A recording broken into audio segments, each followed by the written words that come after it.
ஹரிச்சந்திரன் நல்லவரா கெட்டவரா? கொடுத்த வாக்குக்காக தன்னோட நாட்டை இழந்து, மக்களை இழந்து, மனைவியை இழந்து, தன்னோட பிள்ளையை இழந்து, தன்னையும் இழந்து வெட்டியானா வேலை செஞ்சு கடைசியில் பிள்ளையை எரிக்கிறதுக்கு கூட காசு கேட்டாரு. அந்த அளவுக்கு கொடுத்த வாக்கு காப்பாற்றினவர், உண்மையை கடைபிடிச்சவர் அப்படின்லாம் நம்ம நம்பிக்கிட்டு இருக்கிற ஹரிச்சந்திரன் உண்மையிலே நல்லவரா கெட்டவரா அப்படின்றத நான் சொல்ல போறேன். ஃபர்ஸ்ட் விஷயம் என்ன அப்படின்னா, ஹரிச்சந்திரன் தன்னோட வாழ்நாள் ஃபுல்லாக உண்மையை பேசினவர் கிடையாது.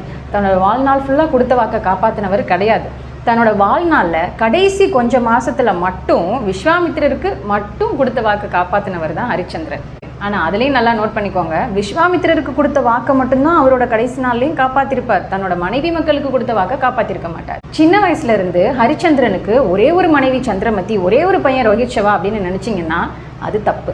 ஹரிச்சந்திரனுக்கு 100 மனைவி இருந்தாங்க, ஒரு மகன் கூட கிடையாது. அப்போ ஹரிச்சந்திரன் என்ன பண்ணாரு, கடவுள் வர்ணன் கிட்ட போய் எனக்கு குழந்தையே இல்லை, குழந்தை பாக்கியம் கூடன்னு கேட்டிருப்பாரு. அப்போ வர்ணன் சொல்லியிருப்பாரு, இன்னைக்கு நான் உனக்கு குழந்தை பாக்கியம் தர்றேன், ஆனால் பின்னாடி நான் கேட்கும்போது நீ உன்னோட பையனை எனக்கு சாக்ரிஃபைஸ் பண்ணி தரணும், பலி கொடுத்துடணும் அப்படின்னு சொல்லுவார். அப்போது பெருசாக எதுவும் யோசிக்காமல் தனக்கு ஒரு மகன் கிடைச்சா போதும், மகன் இல்லாத வழி தான் பெரிய வழி, அதை தவிர வேறு எந்த வழியும் பெரிய வழியே இல்லைன்னு சொல்லிட்டு ரொம்ப ஈஸியாக அந்த ஒரு கண்டிஷனுக்கு அக்செப்ட் பண்ணிவிடுவார். ஆனால் வருணன் குழந்தை பிறந்ததுக்கப்புறம் வந்து ரோஹித் ஷவாவை பலிகொடுன்னு பல முறை வந்து கேட்டாலும் இவர் அது கொடுக்கவே மாட்டார். டிலே பண்ணிகிட்டே இருப்பார். நாளைக்கு தரேன், அடுத்த நாள் தரேன் டிலே பண்ணிகிட்டே இருப்பார். இங்கேயும் ஹரிச்சந்திரன் கொடுத்த வாக்கை காப்பாற்றவே இல்லை. ஒரு பாயிண்டில் ஒரு மன்னனாக இருந்துட்டு நான் இப்படி கொடுத்த வாக்கை காப்பாற்றாமல் அதுவும் ஒரு கடவுளையே ஏமாத்துறேன்னு சொல்லிட்டு சரி ஓகே அப்படின்னு சொல்லி ரொம்ப மனசுடைஞ்சு ரோஹித் ஷவாவை நான் பலி கொடுக்குறேன் அப்படின்னு ஒத்துப்பார். ஆனால் ரோஹித் ஷவா தப்பிச்சு ஓடிடுவார். இப்போ ஹரிச்சந்திரன் வந்து கொடுத்த வாக்க காப்பாத்தல, கடவுள் என்னையே ஏமாத்திரியா நீ அப்படின்னு சொல்லிட்டு வர்ணன் கோவப்பட்டு அவருக்கு வயிற்றுல ஒரு பயங்கரமான ஈனஸ் கொடுப்பாரு. வயிறு வலி அவருக்கு கொள்ளும், அவர் அந்த அளவுக்கு ஒரு வலி கொடுப்பாரு. அதுக்கப்புறம் தான் ஹரிச்சந்திரா ஓகே தன்னோட பையனை நான் பலி கொடுக்குறேன்னு அக்செப்ட் பண்ணிப்பாரு. ஆனா அப்ப கூட ஒரு நாட்டை காப்பாத்துற மன்னனா இருந்துட்டு தன்னோட மகனுக்கு பதிலா ஒரு கடவுளையே ஏமாத்தி இன்னொரு சாதாரண மனுஷனோட பையனை பலி கொடுக்கறதுக்கு தான் பிளான் பண்ணுவாங்க. ரொம்ப பயங்கரமான பிளான் எல்லாம் போடுவாங்க. ரோஹித் ஷவாவை பலி கொடுக்குறேன்னு சொல்லிட்டு வர்ணன் கிட்ட ஒட்டுக்கிட்டதுக்கு அப்புறம் ரோஹித் ஷவா ஐயோ நம்மள பலி கொடுக்க போறாங்களே பயந்து காட்டுக்குள்ள ஓடிடுவாரு. அவர் கண்டுபிடிக்க முடியாது. ஆனா ரோஹித் ஷவா அங்க ஒரு சாதாரண சாகிறதுக்கு, அதாவது சாப்பாடே இல்லாம தவிச்சுக்கிட்டு இருக்கிற ஒரு பிராமண பாப்பாரு. அந்த பிராமணிக்கு 3 பசங்க உண்டு. அப்பதான் ரோஹித் ஷவாக்கு ஒரு ஐடியா வரும், நான் இன்னைக்கு உனக்கு சாப்பாடு கொடுக்குறேன், உனக்கு வாழ்றதுக்கு நான் நல்ல ஒரு ஆதாயம் தர்றேன், 100 மாடை தர்றேன், நீ அதை வச்சு நல்லா பொழைச்சுக்கோ.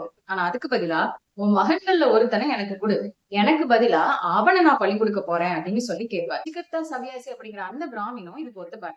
ஏன்னா சாப்பாடே இல்லாம மொத்த குடும்பமும் அழிஞ்சு போறதுக்கு பதிலா ஒரே ஒரு மகனை பலி கொடுத்துட்டு நம்ம சந்தோஷமா நிம்மதியா பல காலத்துக்கு வாழலாம் அப்படிங்கிறது அவரோட எண்ணமா இருக்கும். அஜிகர்த்தா இதுக்கு அக்செப்ட் பண்ணிப்பாரு.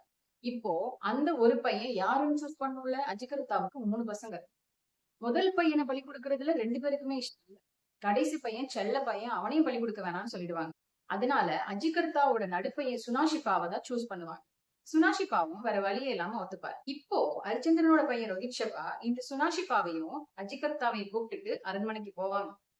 அங்க தனக்கு பதிலா இவனை பலி கொடுத்துடலாம் அப்படின்னு சொல்லிட்டு ரோஹித் ஷவா ஐடியா கொடுக்கவும் ஹரிச்சந்திரனும் அதே பிளானை எக்ஸிக்யூட் பண்ணுவார். இப்ப 4 பெரிய முனிவர்களை கூப்பிடுவாங்க. அகஸ்தியர், வசிஷ்டர், விஸ்வாமித்திரர், ஜமக்தினி அப்படின்னு சொல்லிட்டு 4 பெரிய முனிவர்களை கூப்பிட்டு இதுக்கான வேலையெல்லாம் பாருங்க அப்படின்னு சொல்லுவாங்க. ஆனா இந்த சுனாஷிபாவை பலி கொடுக்கறதுக்கு இந்த 4 முனிவர்களுக்கும் மனசு வராது, நாங்க கட்ட மாட்டோம் அப்படின்னு சொல்லிடுவாங்க. அப்போ சுனாஷிபாவோட அப்பா அஜிகர்த்தாவே நானே என் பிள்ளைய கட்டுறேன் பலி கொடுக்கறதுக்கு, ஆனா அதுக்கு நீங்க எனக்கு இன்னும் 100 மாடு தரணும்னு கேட்பாரு. ஓகேன்னு சொல்லிட்டு ரோஹித் ஷவா ஹரிச்சந்திரவும் அக்செப்ட் பண்ணிடுவாங்க. இவரும் கட்டிடுவாரு. அதுக்கப்புறமும் இந்த 4 முனிவர்களும் நாங்க பலி கொடுக்க மாட்டோம்னு சொல்லிடுவாங்க. அப்பவும் அஜிகர்த்தா நானே பலி கொடுக்குறேன், இன்னொரு 100 மாடு கொடுங்கன்னு கேட்பாரு. சரி ஓகேன்னு சொல்லிட்டு இன்னொரு 100 மாடும் தரேன்னு சொல்லிடுவாங்க. அப்போ தன்னோட பையனை இத்தனை காசுக்காக, இத்தனை மாடுக்காக அஜிகர்த்தா தானே பலி கொடுக்க போவார். தேவையில்லைன்னு சொல்லிட்டு கட்டெல்லாம் சுனாஷிபா மேல இருக்கிற கட்டை எல்லாத்தையும் அவிழ்த்து விட்டு காப்பாத்திடுவார்.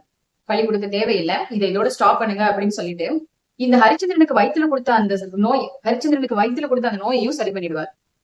இங்க வர்ணனுக்கும் ஹரிச்சந்திரனுக்கும் நடுவில் இருந்த கணக்கு தீர்ந்து போச்சு. என்ன இப்பவும் ஹரிச்சந்திரன் அவர் கொடுத்த வாக்க காப்பாத்தல. விஸ்வாமித்திரர் தவம் இருந்துட்டு இருந்தப்போ அந்த தவம் கலையிறதுக்கு காரணமா ஹரிச்சந்திரனும் இருந்ததுனாலதான் விஸ்வாமித்திரர் இவன் உண்மையை மட்டும் பேசுவானான்னு டெஸ்ட் பண்ணுவோம் அப்படின்னு ஒரு டெஸ்டிங்க போடுவார். அதுக்காக தான் நீ இப்படி பண்ணதுக்கு எனக்கு உன்னோட நாட்டை கொடுத்துருன்னு சொல்லி கேட்பார். அது முனிவர் அந்த தவம் இருக்கும்போது அந்த தவத்துல கிடைச்ச பலன் எல்லாத்தையும் தவம் கலைச்சதுனால எல்லாம் திரும்பி போயிடும். அதனால அதை ஈக்குவல் பண்றதுக்கு நீ உன்னோட நாட்டு நன்கொடையா எனக்கு கொடுன்னு கேட்பாரு. ஹரிச்சந்திரனும் கொடுத்த வாக்க காப்பாத்துறதுக்காக நாட்டுக்கு கொடுத்துருவாரு. கொஞ்சம் இன்னும் எனக்கு நன்கொடையா ஏதாவது கொடுன்னு கேட்பாரு. இப்ப என் தரதுக்கு ஒண்ணும் இல்ல, 1 மாசம் கழிச்சு வாங்க உங்களுக்கு நான் ஏதாவது தரேன்னு சொல்லுவாரு. 1 மாசம் கழிச்சு போய் பார்த்தா மனைவியும் பிள்ளையும் மட்டும் தான் இருப்பாங்க. அப்பயும் அவர்கிட்ட காசு இருக்காது. அப்ப தன்னோட மனைவி சந்திரமதி சொல்லுவா, என்ன வித்துருங்க, அந்த காசு அவருக்கு கொடுங்க, நம்ம ஏமாத்த கூடாது, கொடுத்த வாக்க காப்பாத்தணும்னு சந்திரமதி தான் சொல்லுவாங்க. நியாயப்படி பார்த்தா எல்லா இடத்துலயும் சந்திரமதி தான் கொடுத்த வாக்க காப்பாத்திருப்பா. அவள் தான் நம்ம சத்தியவதின்னு சொல்லணும். ஏன் நம்ம ஹரிச்சந்திரன் சொல்றோம்னு தெரியல. இப்போ ஹரிச்சந்திரன் தன்னோட மனைவி சந்திரமதியை வித்து அந்த காசை விஸ்வாமித்திரனுக்கு கொடுக்கலாம்னு வச்சிருப்பாரு. ஆனா தன்னோட பையனும் எப்பவும் அம்மா கிட்டே தான் ஒட்டிட்டு இருப்பாங்கிறதுனால அந்த பையனையும் அதே பிராமின் கிட்ட வித்து அந்த காசையும் எடுத்துட்டு போய் விஸ்வாமித்திரன் கிட்ட கொடுப்பாரு. விஸ்வாமித்திரர் அது எனக்கு பத்தாது, இன்னும் எனக்கு நன்கொடையா ஏதாவது கொடுன்னு கேட்பாரு. அப்போ தன்னையே வித்து கொடுக்கலான்னு பிளான் பண்றாரு. அப்ப கூட நான் சத்திரியன், அப்போ அங்க வெட்டியான் வேலை செஞ்சுட்டு இருக்கிற சண்டாலா அப்படிங்கிறவன் நான் உன்னை எனக்கு வேலையாலாம் எடுத்துக்கிறேன் வான்னு கூப்பிடுவார். அப்ப கூட ஹரிச்சந்திரன் நான் சத்திரிய குலத்தை சேர்ந்தவன், அதனால வெட்டியானுக்கு எல்லாம் நான் வேலை செய்ய மாட்டேன் அப்படின்றத மைண்ட்ல ஸ்ட்ராங்கா வச்சிருப்பாரு. அதை சொல்லியிருப்பாரு, நான் வரமாட்டேன். இப்போ விஸ்வாமித்திரர் நீ எனக்கு அடிமையாவா அப்படின்னு சொல்லி கூப்பிடுவார். உடனே ஹரிச்சந்திரன் ஓகே சண்டாலா கிட்ட, அதாவது அந்த வெட்டியான் சண்டாலா கிட்ட அடிமையா போறதுக்கு பதிலா நான் உங்ககிட்டயே அடிமையா வரேன்னு சொல்லி விஸ்வாமித்திரருக்கு அடிமையா போயிடுவார். ஆனா விஸ்வாமித்திரர் அதுலயும் ஒரு ட்விஸ்ட் பண்ணுவார். நீ இப்ப என்னோட அடிமை, நான் உன்னோட மாஸ்டர், அப்போ நான் என்ன சொல்றேன் அதுதான் நீ கேட்கணும்னு சொல்லிட்டு இதுக்கப்புறம் நீ சண்டாலா கிட்ட தான் வேலை பார்க்கணும், நீ அவனுக்கு அடிமையா போகணும்னு சொல்லி அப்படியே மாத்தி விட்டுருவாரு.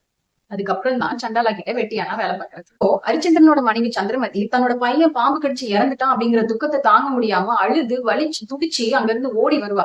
இறுதி சடங்கு பண்றதுக்கு என்கிட்ட ஒரு ரூபா கூட இல்லையே, நான் எப்படி இறுதி சடங்கு பண்ணுவேன், எப்படியாவது வெட்டியாங்கால விழுந்தாவது நம்ம பண்ணிடலாம்னு அந்த சுடுகாட்டுக்கு ஓடி வருவா. அந்த சுடுகாட்டுக்கு ஓடி வருவா. அங்க வந்து பார்த்தா தன்னோட கணவன் தான் வெட்டியா அப்படிங்கறத பார்க்கவும் அவங்களுக்கு ரொம்ப சந்தோஷமாயிடும். ஆனா ஹரிச்சந்திரன் காசு கொடுத்தாதான் நான் இந்த உடலை எரிப்பேன்னு சொல்றேன். ஹரிச்சந்திரன் நினைச்சிருந்தா என்னோட பையன் தான் ரோஹித் ஷெவா அப்படின்னு சொல்லி சண்டாலா கிட்ட என் சம்பளத்துல நான் இவனுக்கு ரோஹித் ஷெவாக்கு இறுதி சடங்கு பண்றதுக்கு என்னோட சம்பளத்துல நீங்க கழிச்சுக்கோங்கன்னு சொல்லிட்டு கூட அவன் இறுதி சடங்கு பண்ணிருக்கீங்க. ஆனா ஹரிச்சந்திரன் அப்படியெல்லாம் பண்ணாம சந்திரமதி கிட்ட காசு கொடுன்னு கேட்டுட்டு இருப்பாரு. சந்திரமதி நொறுங்கி போயிடும். அதுக்கப்புறம் தான் கடவுள்லாம் தோன்றி இவரை வந்து ஹெவனுக்கு கூட்டிட்டு போறது. ஆனா உண்மையை சொல்லணும்னா ஹரிச்சந்திரனை தாண்டி மனைவி சந்திரமதி தான் கல்யாணத்தப்ப பண்ண 7 ப்ராமிஸையும் சரி எல்லாத்தையும் கடைசி வரைக்கும் காப்பாத்திருப்பான்.